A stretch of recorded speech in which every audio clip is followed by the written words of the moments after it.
After further inspection of the turbo manifold, I wanted to see if there are any leaks or anything, because I figured there might be. And right here you can see a little bit of air puff through this corner and this side a tiny bit. But on the back side here you can see it wasn't even bolted up enough. The fasteners are on there, fastened. Oh, no, the whole thing's actually spinning now. The whole nut's spinning. Yeah, it actually wasn't on there. So it wasn't even building full boost.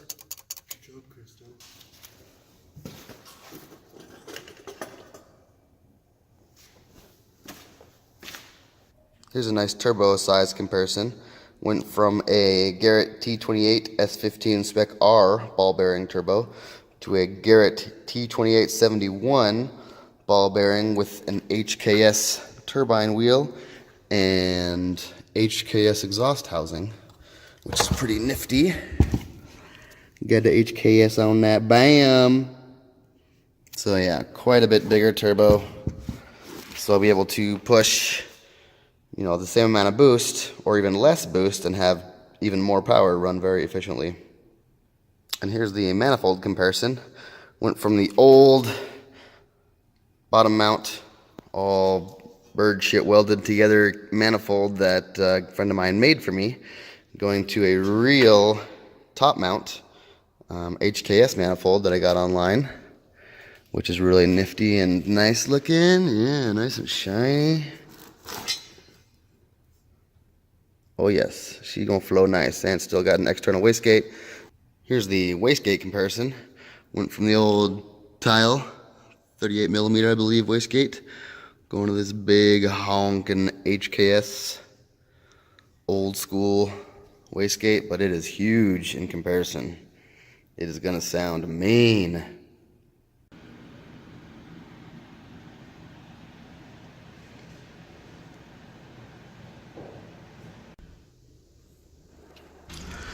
Got the turbo set up on the manifold, mocked it up on the engine just to see how everything fits, see where all the piping's going. Got lots of heat wrap this year, heat wrapped the whole manifold, got a blanket for the turbo, heat wrapped the top half of the downpipe, which is where it matters. Down there it's out of the engine bay and it'll be getting fresh air anyway.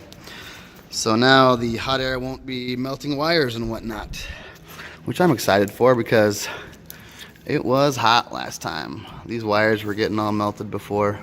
I'm also going to heat wrap those as well, because the last thing you want is to catch on fire or to melt some wires that you could have just fixed earlier on. When I was looking at my turbo earlier, I saw this little hole in the casting right there. And I was like, you gotta be shitting me. That is gonna leak oil everywhere, isn't it? So when I took off the oil drain tube, thank God, the hole is actually in the bottom of the bolt hole, thank God. It's over here. And it doesn't go into the actual cavity of the turbo. It's right there. You can actually see my finger poking through it into the bolt hole. Always inspect your turbos, kids. After further inspection of the turbo, I see that it's a water and oil cooled turbo because there's 4 inlets on the housing for the turbo. So I got me some water lines and a new turbo line up here, up top. And then I'll just redo like a new rubber drain pipe that goes down to the bottom of the block. But thankfully in the S14 motor, it's already plumbed for the water-cooled turbo. You can use the hole coming off the water neck and this one as well. Plug the water lines into there, put them up to the turbo, and it'll automatically cool it. Turbo on the manifold and the oil and water cooler lines mocked up just to see how they route and where they're going. You can see one of the water lines comes right off the water neck, goes into the back side of the turbo. The other water line comes off of the block down in there.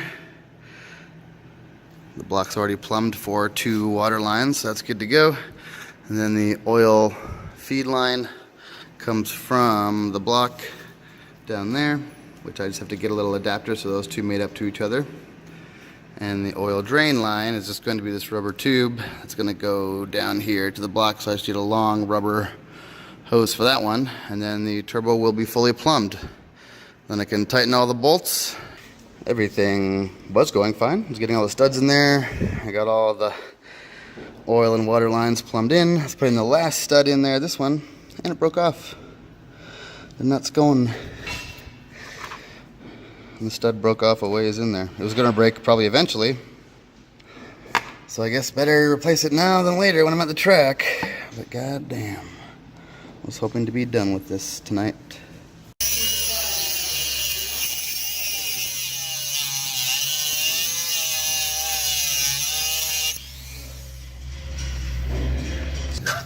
So once you cut the slit, just put a flathead in there, screw it all the way through. Ta-da! Now off to the parts store to get more studs. So on my new car, he was running an LS for a while, so he has a Willwood Clutchmaster cylinder, and the way that the line comes out the back and then goes over the top is really weird, and it's not like the stock one. So I'm going to take this off. My setup. Put in the stock replacement one. Put in the hard line, going across, over, down. Put in all that mumbo jumbo down there for the slave cylinder that goes to the trans. Chilling, good to go. Put on the new fuel lines so they match for the new SR20.